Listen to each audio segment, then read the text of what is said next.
Tourism potential और tourism के क्षेत्र की बहुत बड़ी वृद्धि होगी। अनेक तरह के टूरिज्म जैसे medical tourism, eco tourism, heritage tourism, business tourism, hospitality sector और ग्लोबल ब्रांडिंग भारत की बढ़ाने में ये बिल बहुत महत्वपूर्ण भूमिका निभाएगा।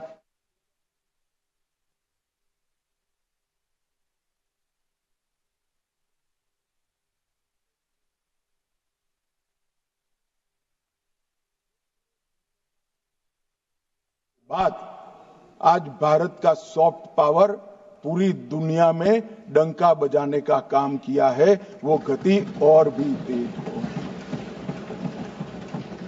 जब मैं सॉफ्ट पावर की बात करता हूं तब हमारा योग, हमारे उपनिषद, हमारे वेद, हमारी आयुर्वेद और हमारी ऑर्गेनिक खेती की सिस्टम, ये आज पूरी दुनिया इसके पर बड़ी आशा की नजरों के साथ देख रही है। रोगों का दमन करने की जगह रोग न हो ऐसा मानव शरीर बनाना, ये हमारा बहुत पुराना विचार था, जो आज पूरी दुनिया को आकर्षक लगता है कि रोग होने के बाद इसका दमन करने की जगह इसको आने ही न दे, इस प्रकार की जीवन पद्धति को विकास करेगा। सुरक्षा के दृष्टिकोण से विदेश से ड्रग कार्टेल, घुसपैठियों की कार्टेल और हथियारों का और एक प्रकार से देश के अर्थतंत्र को खोखला करने वाला हवाला व्यापार करने वाले, ये सभी को इसके अंदर हम समाप्त करने की भी व्यवस्था एक प्रकार से करेंगे। और मान्यवर, ये जब मैं विधेयक लेकर आया हूं तब मैं इस महान सदन को बताना चाहता हूं कि 4 विधेयक को जिसको ये रिप्लेस करेगा, उसके पासपोर्ट एक्ट में यात्रा दस्तावेजों की पासपोर्ट और वीजा की जो आवश्यकता है इसको पुख्ता करेगा। विदेशियों का पंजीकरण अधिनियम 1939 उसको भी और पुख्ता करेगा। विदेशी अधिनियम 1946 इसको अवैध रूप से रह रहे विदेशियों को प्रतिबंधित करने का केंद्र में रखकर कानून को अंदर बदलाव किया गया है।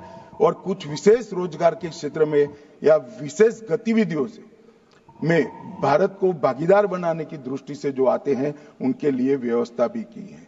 कानूनी प्रावधानों के साथ साथ उल्लंघन पर दंडात्मक कार्यवाही भी हमने इसके अंदर समाहित करी है। और अप्रवास अधिनियम 2002 इसमें विदेशियों को लाने में वाहकों की जिम्मेदारी बिल को भी हमें इसमें थोड़ा परिवर्तित कर पुनर्स्थापन किया है।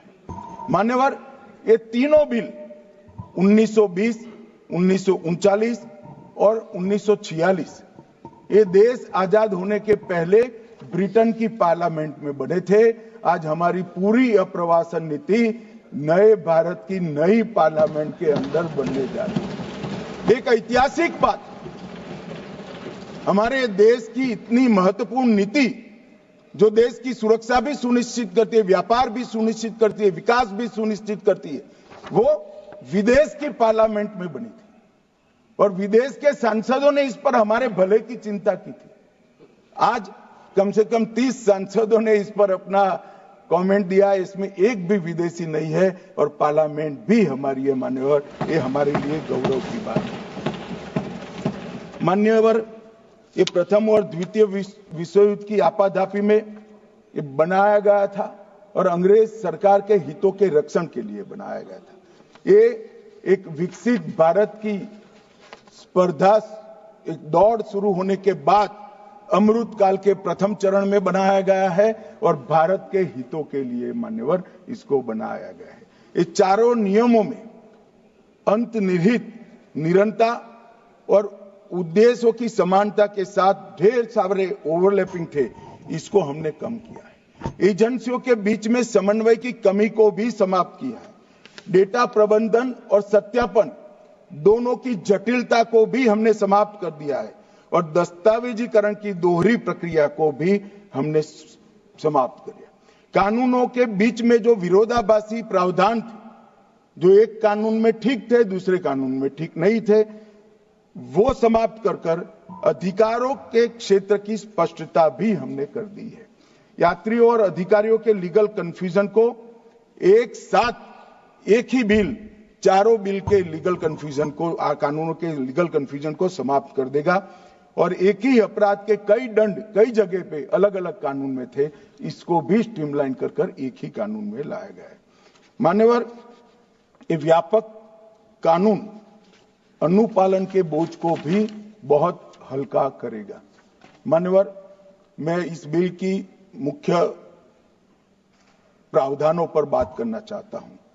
भारत में प्रवेश, ठहरने और बाहर जाने के लिए वैध यात्रा दस्तावेजों की अनिवार्यता को हमने आवश्यकता यहां पर ठीक कर दी। अप्रवासन ब्यूरो का गठन हुआ है। भारत में प्रवेश और ठहरने की अनिवार्यता आवश्यकताओं का उल्लंघन करने वाले किसी भी व्यक्ति को गिरफ्तार करने की शक्तियां भी इस कानून के अंदर हमने दी। भारत से किसी विदेशी को हटाने की भी शक्तियां दी। आवास, विश्वविद्यालयों, शैक्षणिक संस्थानों, अस्पतालों, नर्सिंग होम आदि के नियामकों द्वारा विदेशी अगर वहां पर पड़ता है, अस्पताल में दाखिल होता है, तो इसकी सूचना ऑनलाइन ही देनी है। भाई, जब आप केस बना रहे हो तो ऑनलाइन एक सूचना देने में क्या आपत्ति है? कोई कहां रह रहा है इसका ट्रैक तो रहना चाहिए।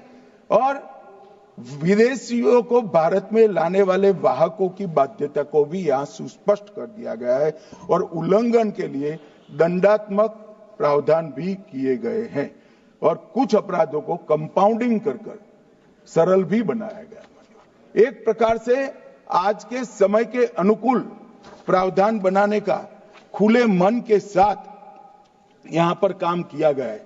मान्यवर, जो प्रावधान हटाए गए, विशेषकर राष्ट्रमंडल देशों की जगह निर्दिष्ट देश रखा है।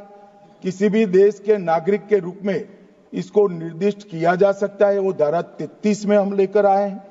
पासपोर्ट अधिनियम 1920 में एक से अधिक बार उल्लंघन पर दोहरी सजा थी, अब इसको हमने बदला है और विधेयक में विभिन्न अपराधों के लिए बढ़े हुए वित्तीय दंड को कंपाउंडिंग का प्रावधान भी हमने मान्यवर किया है। अप्रवास एवं विदेशी विषयक विधेयक में मौजूदा कानूनों का एकीकरण और सरलीकरण किया है और उसको बहुत स्टडी के बाद समेकित, संक्षिप्त, सरल और ठोस बनाने का काम किया है। 4 कानूनों में कुल मिलाकर 45 धाराएं थी, अब इस विधेयक में 36 धाराएं रहेगी, 26 पुरानी और 10 नई। 36 धाराओं के अंदर ही हमारा प्रवासन का ये पूरा लेखा जोखा मान्यवर दिया जाएगा। मान्यवर, मैं जब सदस्यों के जवाब दूंगा तब बहुत सारी धाराओं के बारे में बात आ जाएगा। इसमें मैं विशेष कहना नहीं चाहता, मगर कुछ जरूर बताना चाहता हूं। धारा 3, इसमें प्रवेश निषेध का प्रावधान है। कुछ सदस्यों ने इसका विरोध भी किया।